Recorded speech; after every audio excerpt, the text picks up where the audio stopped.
नमस्कार। आकाशवाणी से प्रस्तुत है समाचार प्रभात।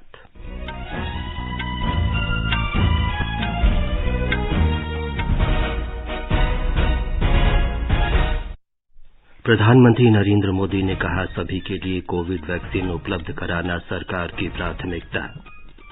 देश में कोविड से स्वस्थ होने की दर बढ़कर 93.76% हुई। राष्ट्रपति रामनाथ कोविंद आज गुजरात के केवड़िया में अखिल भारतीय पीठासीन अधिकारी सम्मेलन का उद्घाटन करेंगे। प्रधानमंत्री नरेंद्र मोदी आज वर्चुअल माध्यम से लखनऊ विश्वविद्यालय की स्थापना के शताब्दी समारोह में शामिल होंगे। और बंगाल की खाड़ी में निवार तूफान प्रचंड हुआ, तमिलनाडु और पुदुचेरी के 7 जिलों में भारी वर्षा की आशंका। समाचार प्रभात में देवेंद्र त्रिपाठी के साथ मैं विमलेंदु पांडे। कोविड महामारी के खिलाफ देश एकजुट होकर लड़ रहा है। आप भी हमारे साथ सुरक्षा और बचाव के 3 आसान एहतियाती उपायों का संकल्प लें। मास्क पहनें, 2 गज दूरी है जरूरी, सुरक्षित दूरी बनाए रखें और हाथ और मुंह साफ रखें। अब समाचार विस्तार से। प्रधानमंत्री नरेंद्र मोदी ने कहा है कि सरकार का लक्ष्य सभी नागरिकों के लिए आवश्यक वैज्ञानिक कसौटियों पर खरी उतरने वाली वैक्सीन की उपलब्धता सुनिश्चित करना है। श्री मोदी ने कल सभी राज्यों और केंद्र शासित प्रदेशों के मुख्यमंत्रियों के साथ वर्चुअल बैठक के दौरान ये बात कही। प्रधानमंत्री ने इस बात पर बल दिया कि जिस तरह कोविड से लड़ाई में प्रत्येक जान बचाने पर ध्यान दिया गया, उसी तरह ये सुनिश्चित करने को प्राथमिकता दी जाएगी कि प्रत्येक व्यक्ति को वैक्सीन मिले। साथियों, कोरोना के खिलाफ अपनी लड़ाई में हमने शुरुआत से ही एक एक देशवासी का जीवन बचाने को सर्वोच्च प्राथमिकता दी। अब वैक्सीन आने के बाद भी हमारी प्राथमिकता यही होगी कि सभी तक कोरोना की वैक्सीन पहुंचे। लेकिन कोरोना की वैक्सीन से जुड़े भारत का अभियान अपने हर नागरिक के लिए एक प्रकार से नेशनल कमिटमेंट की तरह है। इतना बड़ा टीकाकरण अभियान स्मूथ हो, सिस्टमेटिक हो, इसके लिए हम सभी को, हर सरकार को, हर संगठन को एकजुट होकर के कोऑर्डिनेशन के साथ एक टीम के रूप में काम करना ही पड़ेगा। वैक्सीन को लेकर भारत के पास जैसा अनुभव है वो दुनिया के बड़े बड़े देशों को भी नहीं है। ये बैठक कोविड से निपटने और प्रबंधन की स्थिति तथा तैयारियों की समीक्षा के लिए आयोजित की गई थी। इस दौरान कोविड से प्रभावित 8 प्रमुख राज्यों पर विशेष ध्यान दिया गया। ये राज्य हैं हरियाणा, दिल्ली, छत्तीसगढ़, केरल, महाराष्ट्र, राजस्थान, गुजरात और पश्चिम बंगाल। बैठक के दौरान प्रधानमंत्री ने कहा कि राज्यों के परामर्श से टीकाकरण की प्राथमिकता का फैसला किया जा रहा है। अतिरिक्त शीत भंडारण सुविधाओं की आवश्यकताओं के बारे में भी राज्यों के साथ चर्चा की गई है। भारत जो भी वैक्सीन अपने नागरिकों को देगा वो हर वैज्ञानिक कसौटी पर खरी होगी। वैक्सीन प्राथमिकता के आधार पर किसे लगाई जाएगी, ये निर्णय तो हम सब मिलकर के ही करेंगे। हर राज्यों के सुझाव का महत्व इसमें बहुत रहेगा। हमें कितनी अतिरिक्त कोल्ड स्टोरेज की जरूरत रहेगी, कहाँ संभव हो गए, उसके पैरामीटर्स क्या हो गए, उस पर हमें यहाँ से सूचनाएं तो डिपार्टमेंट को चली गई है, लेकिन इसको अब इम्प्लीमेंट करने के हमने रेडी रखना पड़ेगा। प्रधानमंत्री ने कहा कि अतीत के अनुभवों से हमने सीखा है कि वैक्सीन के बारे में कई तरह की भ्रांतियां और अफवाहें फैलाई जाती हैं। उन्होंने कहा कि कोविड वैक्सीन के दुष्प्रभावों के बारे में भी अफवाहें फैलाई जा सकती हैं।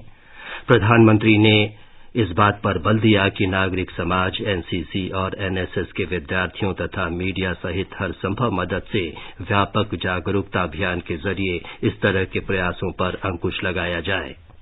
श्री मोदी ने कहा कि देश ने सामूहिक प्रयासों के जरिए महामारी का सामना किया है। भारत में कोविड से स्वस्थ होने की दर और मृत्यु दर तथा समग्र स्थिति विश्व के ज्यादातर देशों से बेहतर है। उन्होंने कहा कि हमारा लक्ष्य कोविड से मृत्यु दर को 1% से नीचे लाना होना चाहिए।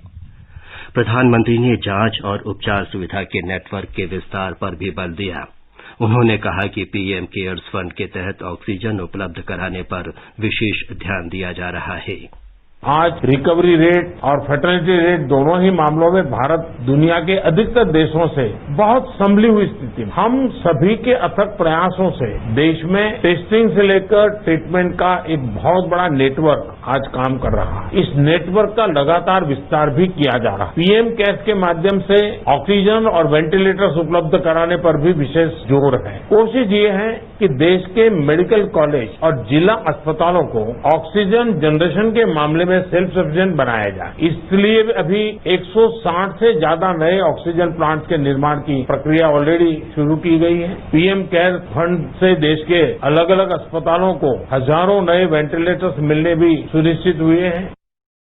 प्रधानमंत्री ने कहा कि आरटीपीसीआर जांच की संख्या बढ़ाना, खासतौर से पृथकवास में रह रहे रोगियों की बेहतर निगरानी, ग्राम और समुदाय स्तर पर स्वास्थ्य केंद्रों में बेहतर सुविधा उपलब्ध कराना तथा वायरस से सुरक्षा के लिए जागरूकता अभियान चलाना बहुत महत्वपूर्ण है। प्रधानमंत्री ने कहा कि बड़ी मजबूती के साथ कोविड के खिलाफ लड़ाई जारी है, लेकिन अभी लापरवाही नहीं बरती जानी चाहिए। उन्होंने कहा कि स्वस्थ होने की अच्छी दर के मद्देनजर बहुत से लोग सोचने लगे हैं कि वायरस कमजोर हो गया है। श्री मोदी ने सतर्क किया कि इस तरह की सोच से असावधानी बढ़ती है। श्री मोदी ने संक्रमण की दर को 5% से नीचे लाने की आवश्यकता पर बल दिया।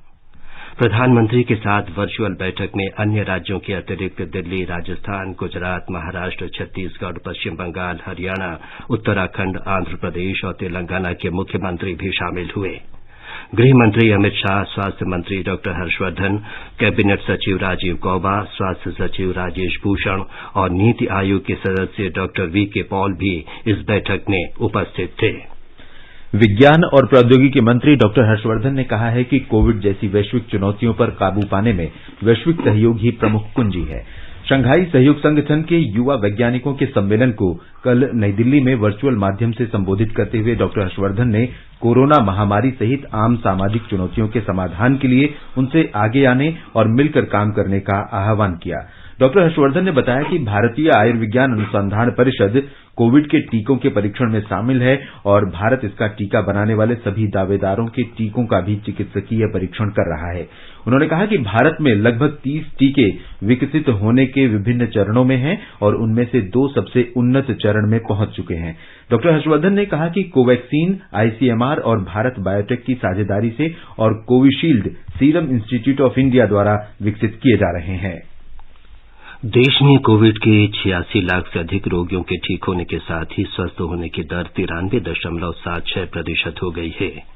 बीते एक दिन में कोरोना के 38,000 नए मरीजों का पता चला, जबकि 42,000 रोगी स्वस्थ हुए। देश में इस समय कोरोना के 4,38,000 से अधिक मरीज हैं, जो अब तक संक्रमित लोगों का 4.78% है। स्वास्थ्य मंत्रालय के अनुसार 26 राज्यों और केंद्र शासित प्रदेशों में संक्रमित लोगों की संख्या 20,000 से कम है। कोरोना से मरने वालों की दर भी कम होकर 1.46% हो गई है। पिछले 24 घंटों के दौरान 480 लोगों की मृत्यु हुई। बीते एक दिन में 11 लाख कोविड नमूनों की जांच की गई, जिसे मिलाकर अब तक कुल 13 करोड़ 37 लाख नमूनों की जांच हो चुकी है। देश की नमूना जांच क्षमता 15 लाख प्रतिदिन है।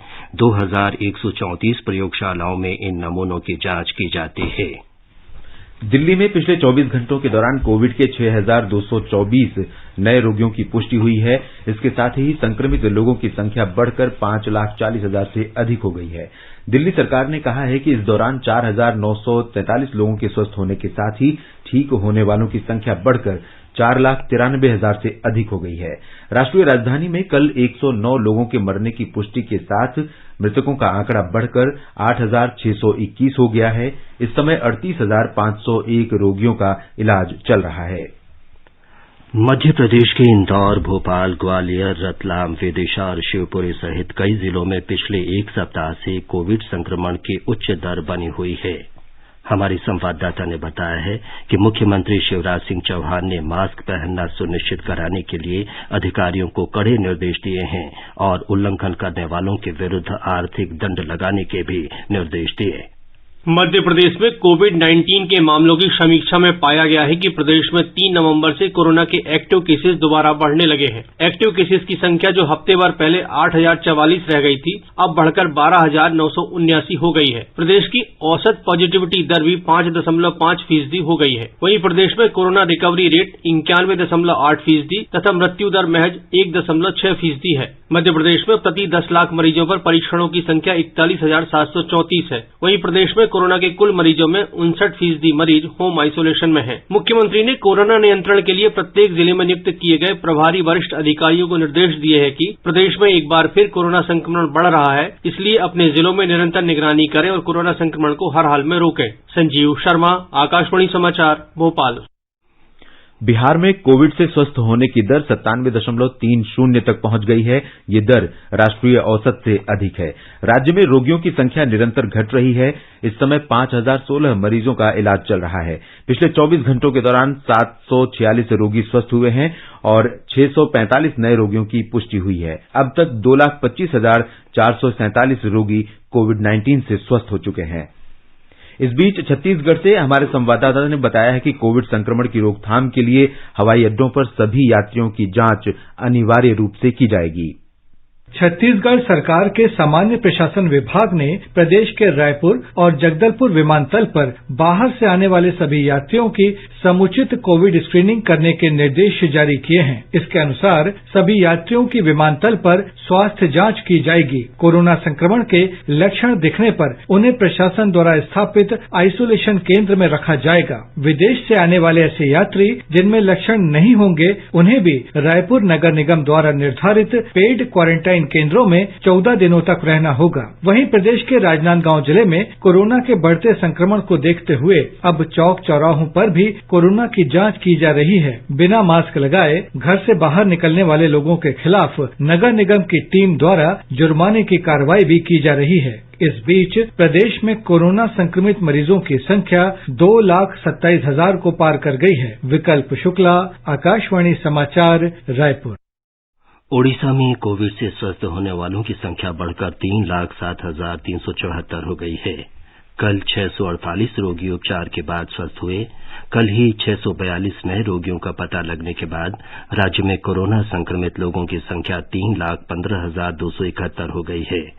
ओडिशा में अब तक कोविड से 1,671 लोगों की मृत्यु हो चुकी है। तमिलनाडु में कोविड रोगियों की संख्या अब घटकर 11,875 हो गई है। नए रोगियों की संख्या में कमी आई है। पिछले 24 घंटों के दौरान 1,910 रोगी स्वस्थ हुए हैं, जबकि 17 लोगों की मौत की पुष्टि हुई है। कल 66,000 से अधिक लोगों की RT-PCR किट के माध्यम से जांच की गई। हिमाचल प्रदेश सरकार ने लोगों को कोविड महामारी के बारे में जागरूक करने तथा घर घर जाकर तपेदिक, कुष्ठ रोग, मधुमेह और रक्तचाप जैसी बीमारियों के लक्षणों के बारे में जानकारी जुटाने के लिए हिम सुरक्षा अभियान की शुरुआत की है। ये अभियान आज से प्रारंभ होकर 27 दिसंबर तक चलेगा। शिमला में कल इसके उद्घाटन अवसर पर मुख्यमंत्री जयराम ठाकुर ने राज्य के लोगों से स्वास्थ्य कर्मचारियों को अपनी बीमारी और स्वास्थ्य के बारे में सही जानकारी देने की अपील की है। इस अभियान के लिए करीब 8,000 दल तैनात किए गए हैं, जिनमें स्वास्थ्य, आयुर्वेद, महिला और बाल विकास, पंचायती राज्य विभाग, जिला प्रशासन तथा गैर सरकारी संगठन शामिल हैं। आगे बढ़ने से पहले एक नजर मुख्य समाचारों पर। प्रधानमंत्री नरेंद्र मोदी ने कहा, सभी के लिए कोविड वैक्सीन उपलब्ध कराना सरकार की प्राथमिकता। देश में कोविड से स्वस्थ होने की दर बढ़कर 93.76% हुई। राष्ट्रपति रामनाथ कोविंद आज गुजरात के केवड़िया में अखिल भारतीय पीठासीन अधिकारी सम्मेलन का उद्घाटन करेंगे। प्रधानमंत्री नरेंद्र मोदी आज वर्चुअल माध्यम से लखनऊ विश्वविद्यालय की स्थापना के शताब्दी समारोह में शामिल होंगे। और बंगाल की खाड़ी में निवार तूफान प्रचंड हुआ। तमिलनाडु और पुदुचेरी के 7 जिलों में भारी वर्षा की आशंका। गुजरात के केवड़िया में स्टेच्यू ऑफ यूनिटी पर आज से पीठासीन अधिकारियों का 2 दिन का अखिल भारतीय सम्मेलन शुरू हो रहा है। इस बार सम्मेलन का विषय है विधायिका, कार्यपालिका और न्यायपालिका के बीच सौहार्दपूर्ण समन्वय, गतिशील लोकतंत्र की कुंजी। राष्ट्रपति रामनाथ कोविंद आज सुबह सम्मेलन का उद्घाटन करेंगे। उपराष्ट्रपति एम वेंकैया नायडू भी इस अवसर पर उपस्थित रहेंगे। हमारे संवाददाता ने बताया है कि सम्मेलन की अध्यक्षता लोकसभा अध्यक्ष ओम बिड़ला करेंगे।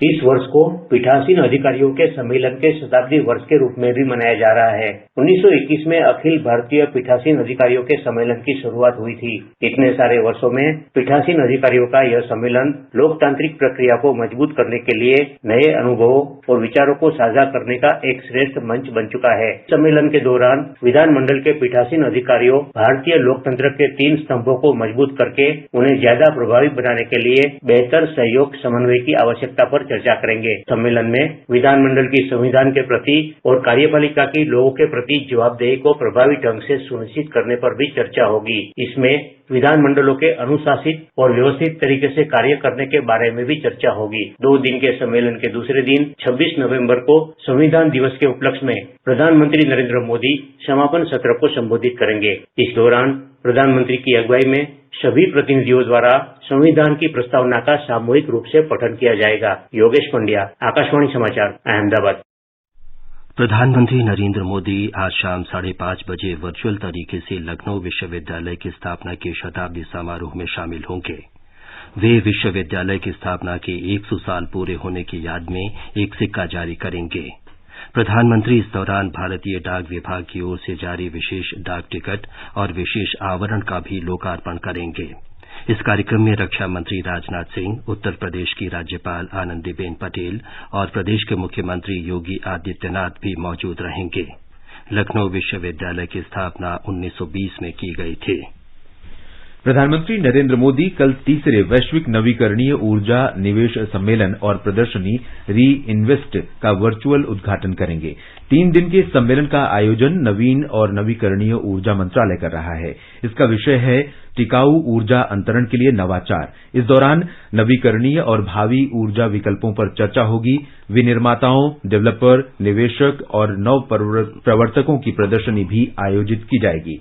इसका उद्देश्य नवीकरणीय ऊर्जा के विकास और प्रसार के वैश्विक प्रयासों को तेज करना और वैश्विक निवेश समुदाय के साथ भारतीय ऊर्जा क्षेत्र से जुड़े पक्षों का संपर्क बढ़ाना है। बिहार में नई विधानसभा के अध्यक्ष का आज चुनाव होगा। भारतीय जनता पार्टी के वरिष्ठ नेता विजय कुमार सिन्हा ने कल एनडीए उम्मीदवार के रूप में विधानसभा अध्यक्ष पद के लिए अपना नामांकन भरा।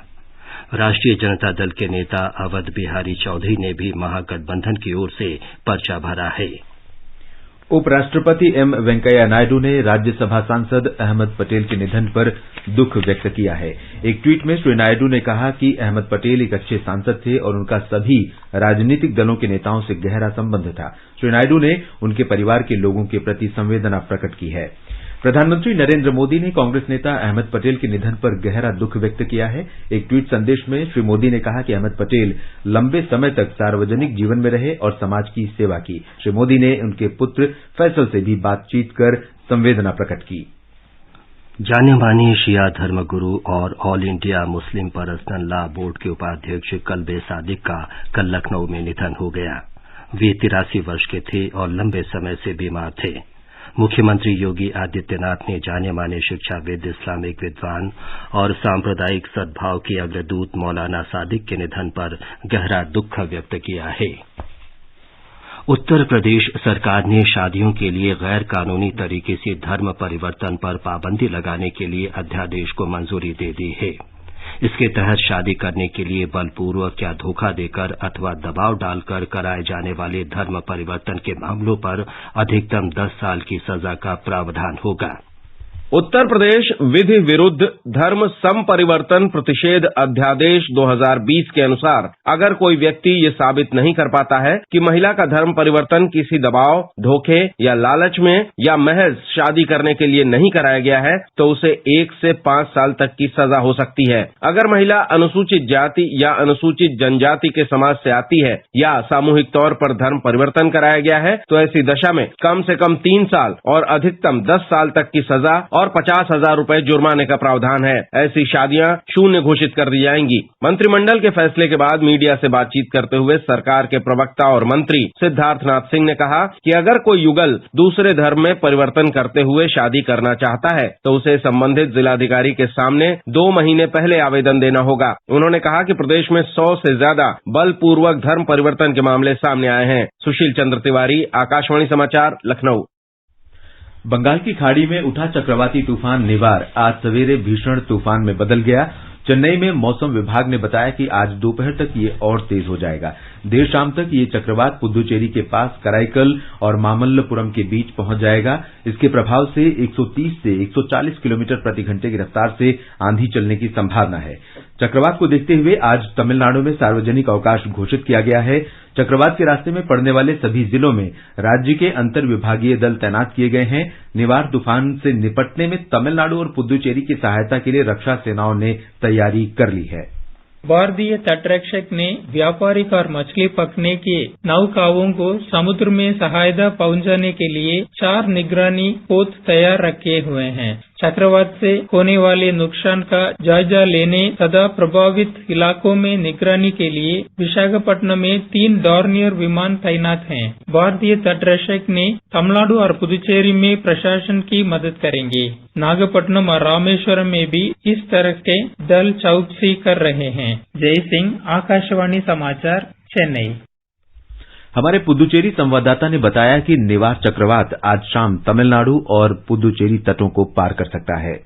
चक्रवात के निकट आने के साथ ही पुद्दुचेरी और कराईकल में वर्षा हो रही है। जिला प्रशासन ने निवार के कारण किसी भी स्थिति से निपटने के लिए सभी एहतियाती उपाय किए हैं। कल रात 9 बजे से कल सवेरे 6 बजे तक पुद्दुचेरी जिले में धारा 144 के तहत निषेधाज्ञा लागू है। जिला कलेक्टर पूर्वा गर्ग ने बताया कि सभी विभागों और राष्ट्रीय आपदा मोचन बल के दलों को तैयार रखा गया है। उन्होंने बताया कि निषेधाज्ञा के दौरान पुद्दुचेरी क्षेत्र में 1 या 1 से अधिक लोगों की आवाजाही पर प्रतिबंध है और दुकानें तथा व्यापारिक प्रतिष्ठानों को बंद रखना होगा। सरकार ने आज सार्वजनिक अवकाश घोषित किया है। किसी भी संकट की स्थिति में सहायता के लिए फोन नंबर जारी किए गए हैं। कराईकल जिला प्रशासन ने मछुआरों से अपनी नौकाओं, मछली पकड़ने के जालों और नौकाओं के इंजन को सुरक्षित जगह पर रखने को कहा है। पुद्दुचेरी से चंद्रमोहन की रिपोर्ट के साथ समाचार कक्ष से निखिल कुमार। आंध्र प्रदेश में चक्रवाती तूफान निवार के प्रभाव से आज और कल मध्यम वर्षा या गरज के साथ छींटे पड़ सकते हैं। दक्षिण तटीय इलाकों और रायलसीमा में 1 या 2 स्थानों पर बहुत भारी वर्षा हो सकती है। नेल्लूर और चित्तूर में आज तथा कर्नूल में कल बहुत भारी वर्षा होने की आशंका है। मौसम विभाग के प्रमुख वैज्ञानिक आर.के. जैनामणि ने बताया, सीवियर साइक्लोनिक स्टॉर्म जो निवार है, आज जो अर्ली मॉर्निंग में वो 330 किलोमीटर दक्षिण पूर्व के दक्षिण पश्चिम बंगोपसागर पर केंद्रीभूत है और ये जो है वो अभी उत्तर पश्चिम के दिशा में आके आज नाइट पुडुचेरी के आसपास लैंडफॉल करेगा। तो अब समुद्र जो बे ऑफ बंगाल है, दक्षिण पश्चिम बे ऑफ बंगाल है, जो श्रीलंका और तमिलनाडु कोस्ट और साउथ आंध्र प्रदेश कोस्ट, ये जो विंड है काफी स्ट्रांग है। तो इसलिए हमारा जो फिशरमैन है वो किसी को भी वहाँ अलाउड नहीं है। कैबिनेट सचिव राजीव गौबा ने कल वीडियो कॉन्फ्रेंस के जरिए राष्ट्रीय आपदा प्रबंधन समिति की बैठक की अध्यक्षता करते हुए कहा कि इसका उद्देश्य जान माल के नुकसान को कम करना है। राष्ट्रीय आपदा मोचन बल एनडीआरएफ के महानिदेशक एसएन प्रधान ने अगले 3 दिनों में स्थिति से निपटने की तैयारियों के बारे में जानकारी दी। 12 टीमें तमिलनाडु स्टेट में और पुडुचेरी में 2 टीमें और 1 कराईकल में। और जहां तक आंध्र प्रदेश का सवाल है तो वहां भी वही जिले अफेक्टेड हो रहे हैं जो तमिलनाडु से सटे हुए हैं। तो इसलिए नेल्लोर और चित्तूर में टीमें हैं। 3 टीम नेल्लोर में है और चित्तूर में 1 टीम है जो कि अभी मूव करके पहुंचने वाली है। विशाखापट्टनम में पहले से ही तैनात है 3 टीम एनडीआरएफ की। इस तरह से कुल 22 टीमें ऑलरेडी ग्राउंड पर उपलब्ध हैं जो कि स्टॉर्म फेसिंग है और 8 टीमें हम लोगों को बटालियन हेडक्वार्टर में रेस्पेक्टिव स्टैंड बाय में है। प्रधानमंत्री नरेंद्र मोदी ने चक्रवात निवार की स्थिति के संबंध में तमिलनाडु के मुख्यमंत्री ए.के. पलानीसामी और पुदुचेरी के मुख्यमंत्री वी नारायणसामी से बातचीत की। श्री मोदी ने केंद्र की ओर से हर संभव सहायता का आश्वासन दिया। और अब एक नजर आज के मौसम पर। दिल्ली में आज तापमान 11 से 23 डिग्री सेल्सियस के बीच रहने का अनुमान है। मुंबई में आसमान साफ रहेगा, तापमान 22 और 34 डिग्री सेल्सियस के आसपास रहने के आसार हैं। चेन्नई में बारिश हो सकती है, तापमान 24 और 28 डिग्री सेल्सियस के बीच रहने का अनुमान है। कोलकाता में बादल छाए रहेंगे, न्यूनतम तापमान 18 और अधिकतम तापमान 27 डिग्री सेल्सियस रहने की संभावना है। जम्मू में न्यूनतम तापमान 12 और अधिकतम तापमान 18 डिग्री के आसपास रह सकता है। श्रीनगर में बारिश या बर्फबारी का अनुमान है, न्यूनतम तापमान जमाव बिंदु से 4 डिग्री सेल्सियस तक रहने के आसार हैं। लेह में हल्की बर्फबारी हो सकती है, पारा 0 से 4 डिग्री सेल्सियस नीचे है, जबकि अधिकतम तापमान 0 डिग्री सेल्सियस रहने के आसार हैं। गिलगित में हल्का हिमपात हो सकता है, तापमान 0 से 2 डिग्री सेल्सियस नीचे दर्ज किया गया है, जबकि अधिकतम तापमान 7 डिग्री सेल्सियस रहने का अनुमान है। मुजफ्फराबाद में तापमान 5 से 10 डिग्री सेल्सियस के बीच रहने की संभावना है। गुवाहाटी में तापमान 13 से 27 डिग्री के बीच रहने के आसार हैं। समाचार कक्ष से चंद्रशेखर शर्मा। ये समाचार हमारी वेबसाइट newsonair.com/hindi पर भी उपलब्ध हैं। और देवेंद्र, अब बताएं कि आज के समाचार पत्रों की सुर्खियों में क्या विशेष है। जी विमलेंदु, कोरोना से निपटने के लिए राज्यों के मुख्यमंत्रियों से प्रधानमंत्री की बातचीत अखबारों की अहम खबर है। जनसत्ता की सुर्खी है, प्रधानमंत्री ने मुख्यमंत्रियों से कहा ढिलाई न बरतें, मृत्यु दर 1% से नीचे लाएं। हिन्दुस्तान लिखता है टीके पर कई सवालों का जवाब अभी बाकी। अमर उजाला का शीर्षक है सभी को लगेगा कोरोना का टीका, ब्लॉक स्तर पर वितरण की तैयारी करें राज्य, नागरिकों के लिए सबसे बेहतर टीका लाएंगे। दैनिक भास्कर की अहम खबर है महामारी के बीच दूसरी बीमारियों के 60% मरीज बेइलाज, ऑपरेशन थमे। 5 राज्यों के बड़े सरकारी अस्पतालों के ओपीडी में भी मरीज आम दिनों की तुलना में 20%। राजस्थान पत्रिका की सुर्खी है एक और डिजिटल स्ट्राइक, चीन के 43 ऐप पर लगा प्रतिबंध। भारत की संप्रभुता, अखंडता, सुरक्षा और कानून व्यवस्था के खिलाफ गतिविधियों में लिप्त पाए गए ऐप्स पर लगा प्रतिबंध। अब तक 267 ऐप्स हुए डेड। नवभारत टाइम्स की खबर है ब्रह्मोस टेस्ट में पास, मारक दूरी बढ़कर 400 किलोमीटर हुई, रफ्तार ध्वनि से 3 गुना अधिक। हिन्दुस्तान की सुर्खी है खाद्य तेलों में ओमेगा युक्त तेल मिलाने की अनुमति। खाद्य सुरक्षा और मानक प्राधिकरण ने बड़ा फैसला करते हुए खाद्य तेलों में भरपूर अलसी और चिया के तेल को मिलाने की अनुमति दी। और अंत में मुख्य समाचार एक बार फिर। प्रधानमंत्री नरेंद्र मोदी ने कहा सभी के लिए कोविड वैक्सीन उपलब्ध कराना सरकार की प्राथमिकता। देश में कोविड से स्वस्थ होने की दर बढ़कर 93.76% हुई। राष्ट्रपति रामनाथ कोविंद आज गुजरात के केवड़िया में अखिल भारतीय पीठासीन अधिकारी सम्मेलन का उद्घाटन करेंगे। प्रधानमंत्री नरेंद्र मोदी आज वर्चुअल माध्यम से लखनऊ विश्वविद्यालय की स्थापना के शताब्दी समारोह में शामिल होंगे।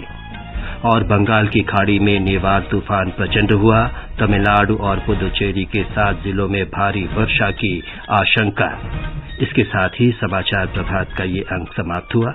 नमस्कार।